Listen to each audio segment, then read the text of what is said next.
ao Viver Sustentável.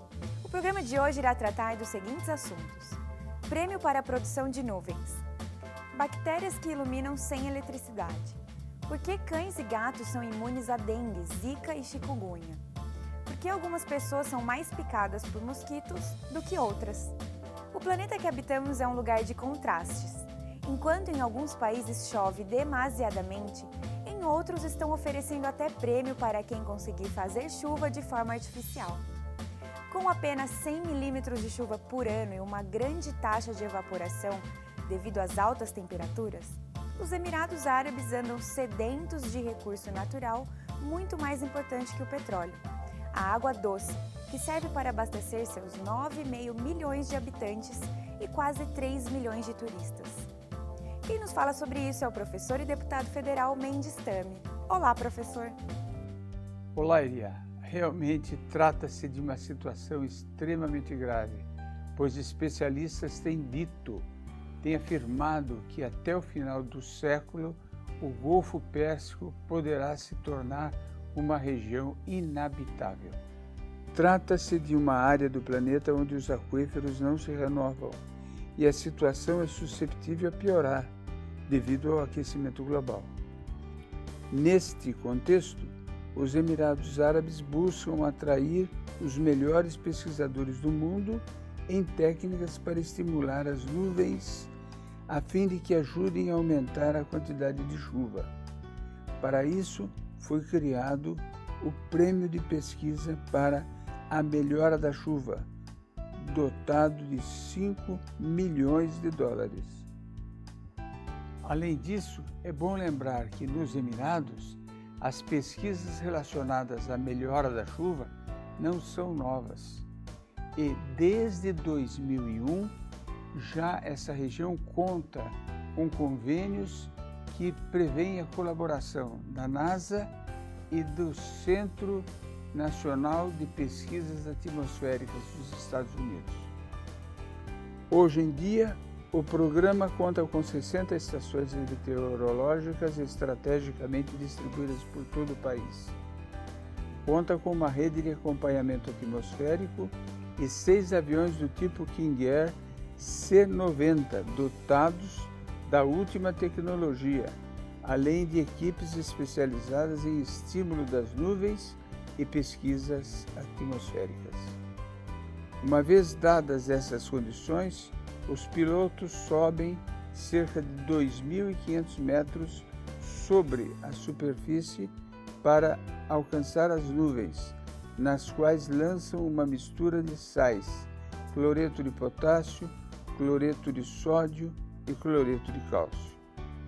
Estes sais atraem vapor d'água, propiciando gotas maiores de água e, portanto, aumentando a quantidade de chuva.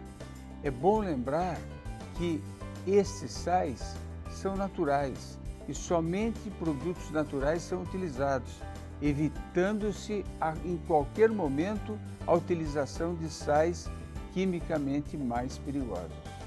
Os pesquisadores têm dito que nos Emirados Árabes a quantidade de chuva que tem caído é 35% maior do que aquela que cairia sem esses estímulos relacionados à pesquisa para a melhoria da quantidade de chuva, o que é um indiscutível sucesso.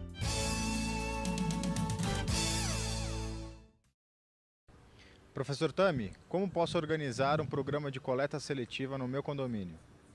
Independentemente da prefeitura do seu município ter ou não um processo de coleta seletiva, você pode implantá-la no seu condomínio com sucesso. Mas para isso, é preciso observar 2 segredos. O primeiro é tentar envolver o maior número possível de moradores, de pessoas do próprio condomínio que realmente vistam a camisa da coleta seletiva. E o segundo segredo é entender que a coleta, na verdade, tem 3 etapas.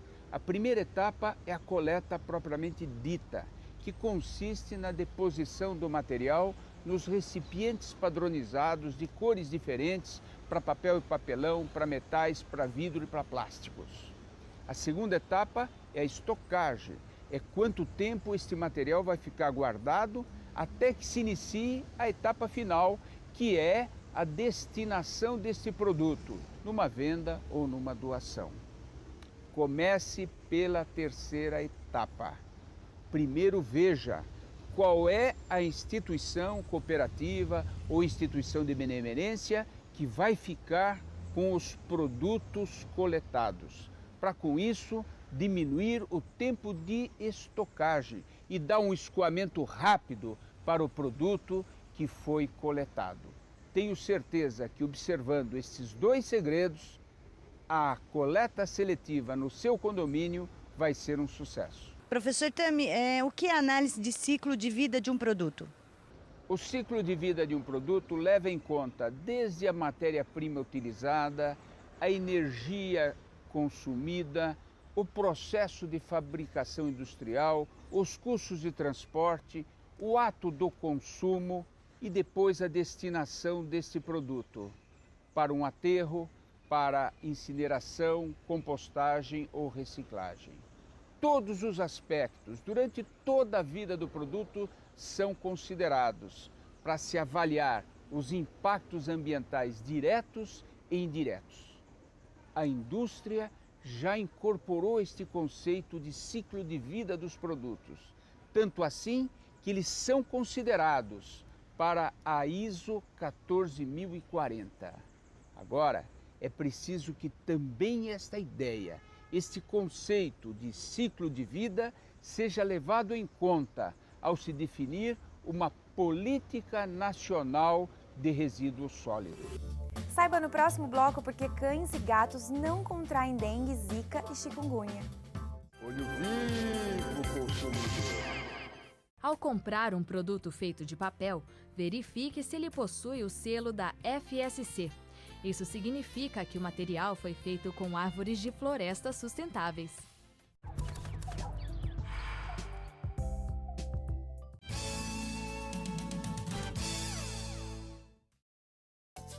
Você sabia que a reciclagem de 1 tonelada de papel poupa cerca de 20 árvores? Apesar de hoje os papéis serem feitos a partir de árvores de florestas sustentáveis, é importante pensar bem antes de jogar o papel em qualquer lixo. As pessoas que possuem animais domésticos como cães e gatos perguntam se há riscos desses animais contraírem dengue, zika ou chikungunya. Quem nos comenta sobre isso é o deputado federal e professor Mendes Tami. A resposta é não.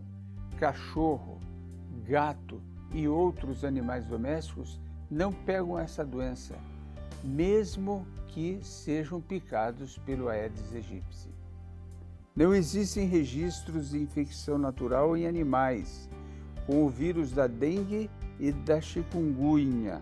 Já se tratando da zika, há relatos da presença de anticorpos em zebras, elefantes e alguns roedores.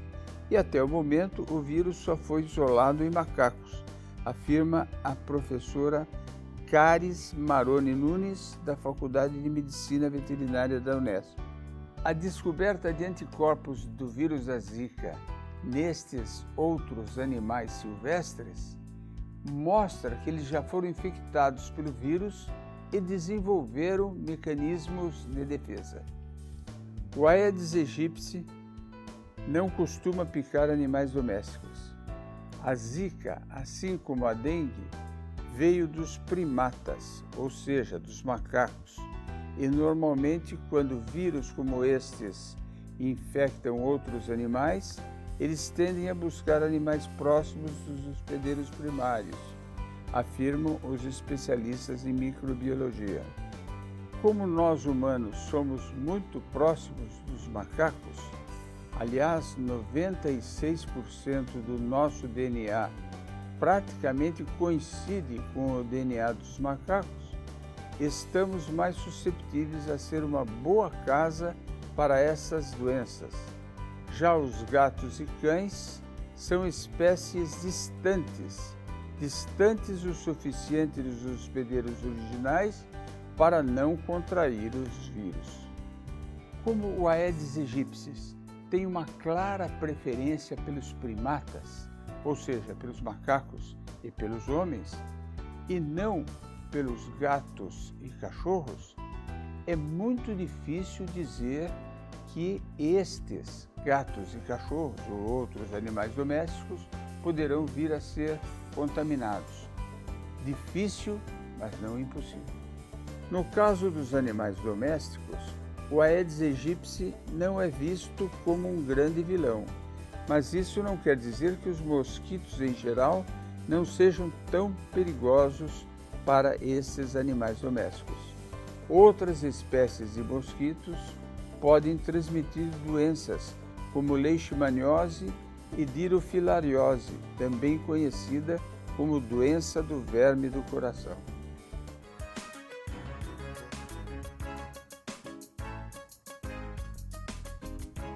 Oi, meu nome é Eduardo, eu sou bancário. Eu gostaria de saber se as enchentes que aconteceram no Rio de Janeiro podem ter sido ocasionadas pelo acúmulo de lixo nos bueiros. Sim, elas podem ser causadas pelo acúmulo de lixo. Na realidade, a questão da drenagem é fundamental para analisar os pequenos e às vezes grandes alagamentos nas cidades. Em primeiro lugar, é preciso dimensionar os bueiros, ver se as galerias, as bocas de lobos, enfim, se o sistema todo de drenagem tem um volume adequado para escoar toda a água da chuva nos períodos de maior incidência. Em segundo lugar, a limpeza desses bueiros. Os dados da Prefeitura do Rio de Janeiro mostram que no ano passado houve uma diminuição de 88 para 61 milhões nos gastos com a limpeza dos bueiros, 1/3 a menos. Evidentemente, esses bueiros, se estiverem entupidos, vão gerar dificuldades para escoar a água da chuva. Professor Tami, por que algumas pessoas são mais picadas do que outras? Segundo o estudo publicado no ano passado, este fato pode estar ligado ao odor corporal. Cientistas da Grã-Bretanha e dos Estados Unidos agruparam 19 gêmeos não idênticos e 18 gêmeos idênticos para testar a atração a mosquitos. Eles descobriram que gêmeos idênticos atraíam a mesma quantidade de picadas, sugerindo a influência de fatores genéticos nesse processo, pois gêmeos idênticos compartilham grande parte do material genético. Por outro lado, resultados com testes em gêmeos não idênticos, que dividem menos genes, foram mais variados. Professor Tami, o uso intensivo de inseticidas para eliminar mosquitos pode acarretar em algum problema ambiental? Podemos dizer que o mosquito é o animal mais perigoso do mundo, pois, segundo a OMS, Organização Mundial da Saúde, carrega esse mosquito doenças como malária, dengue e outras que matam mais de 1 milhão de pessoas por ano. Se tudo isso não bastasse, ainda o Zika vírus, transmitido pelo mosquito Aedes aegypti, acaba sendo relacionado no Brasil com o aumento dos casos de microcefalia em bebês. Existem no mundo 3.500 espécies conhecidas de mosquitos, mas a maior parte deles não incomoda os humanos, vivendo de plantas e néctar de frutas. São apenas as fêmeas de 6% das espécies as que sugam o sangue de humanos para ajudá-las a desenvolver seus ovos. Entre elas, apenas a metade carrega parasitas que causam doenças em humanos. Mas o impacto destas 100 espécies é devastador. Segundo especialistas, metade da população mundial corre o risco de contrair uma doença transmitida por mosquitos. A bióloga Olivia Judson apoia o extermínio de 30 espécies de mosquitos. Ela diz que isto poderia salvar 1 milhão de vidas e só diminuiria a diversidade genética da família dos mosquitos em 1%. Na Grã-Bretanha, cientistas da Universidade de Oxford e a empresa de biotecnologia Oxitec modificaram geneticamente os machos do Aedes aegypti, fazendo com que seus filhos não se desenvolvam corretamente. Cerca de 3 milhões de mosquitos geneticamente modificados foram gerados e soltos nas Ilhas Caimãs nos anos 2009 e 2010. Segundo a Oxitec, houve nessas regiões das Ilhas Caimãs uma redução de 96% na população de mosquitos se comparadas essas regiões com as regiões próximas. Experiências semelhantes estão sendo feitas no Brasil em cidades como Piracicaba e Campinas, no estado de São Paulo, Jacobina, no estado da Bahia. Segundo a empresa responsável, os levantamentos feitos nos bairros onde a experiência vem sendo feita mostram que houve uma redução da presença de mosquitos em 92%. Contudo, a pergunta que se faz sobre o uso intensivo de inseticidas e da introdução de mosquitos geneticamente modificados é: existe algum efeito colateral decorrente da eliminação de mosquitos? Phil Lownibos, entomólogo da Universidade da Flórida, acredita que sim. Para ele, um amplo processo de erradicação seria perigoso e poderia ter efeitos indesejados. Primeiro, porque os mosquitos, que se alimentam principalmente do néctar de plantas, são polinizadores importantes.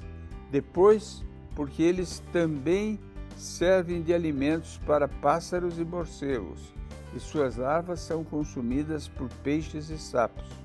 Por isso, sua erradicação poderia ter efeitos em toda a cadeia alimentar.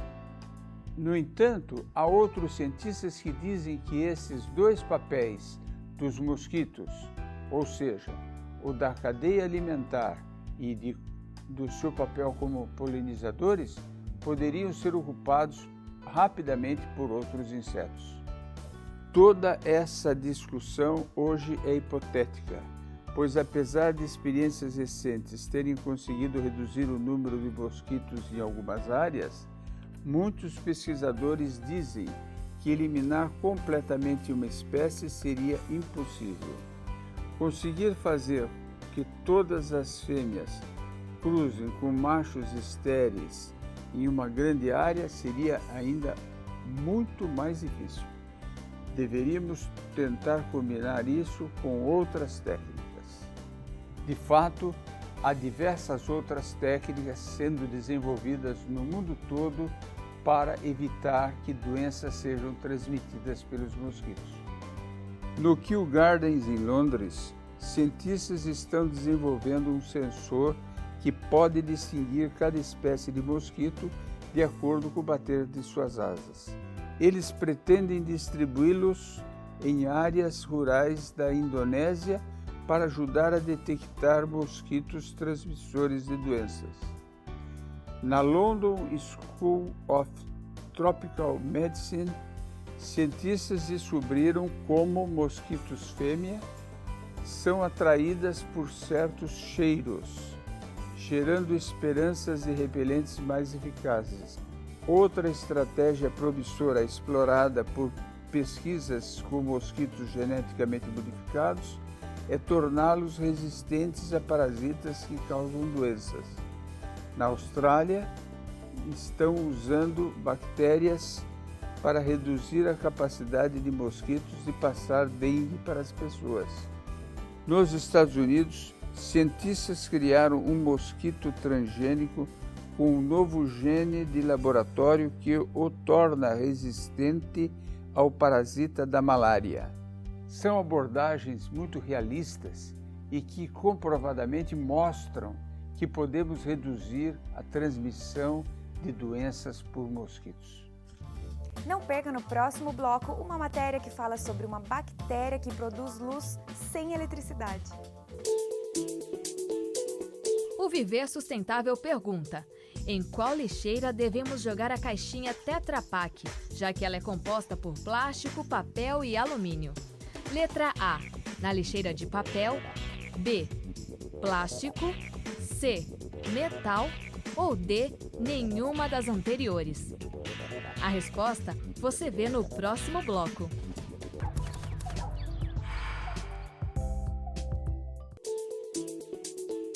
No bloco anterior, o Viver Sustentável perguntou em qual das lixeiras devemos jogar a caixinha Tetra Pak.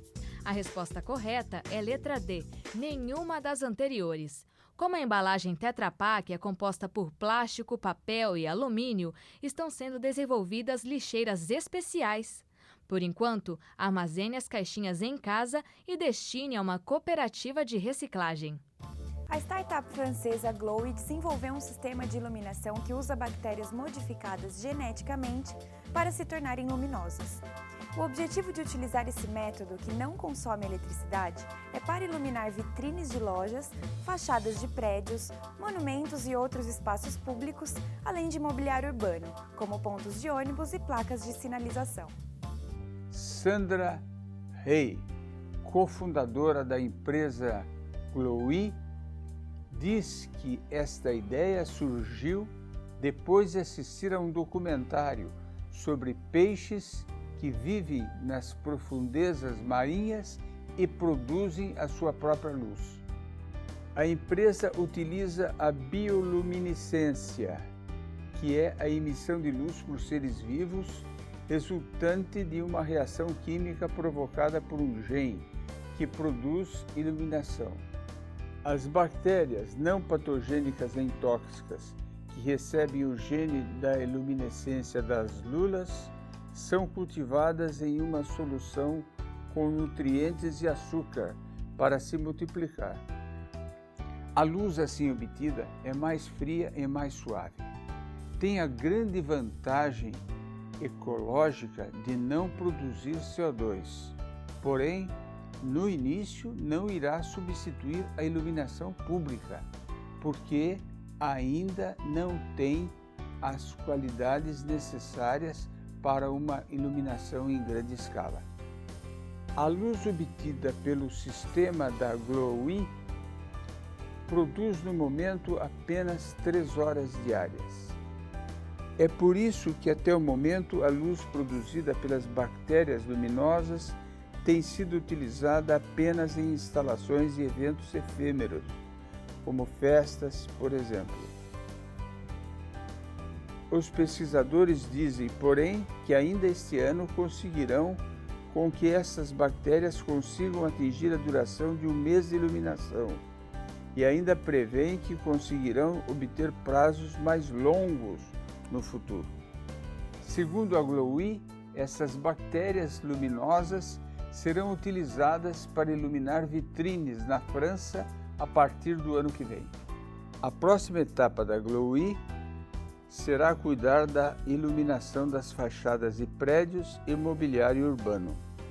Os clientes, prefeituras ou empresas pagarão assinaturas para que a iluminação seja renovada cada vez que as bactérias deixarem de emitir luz após um certo período.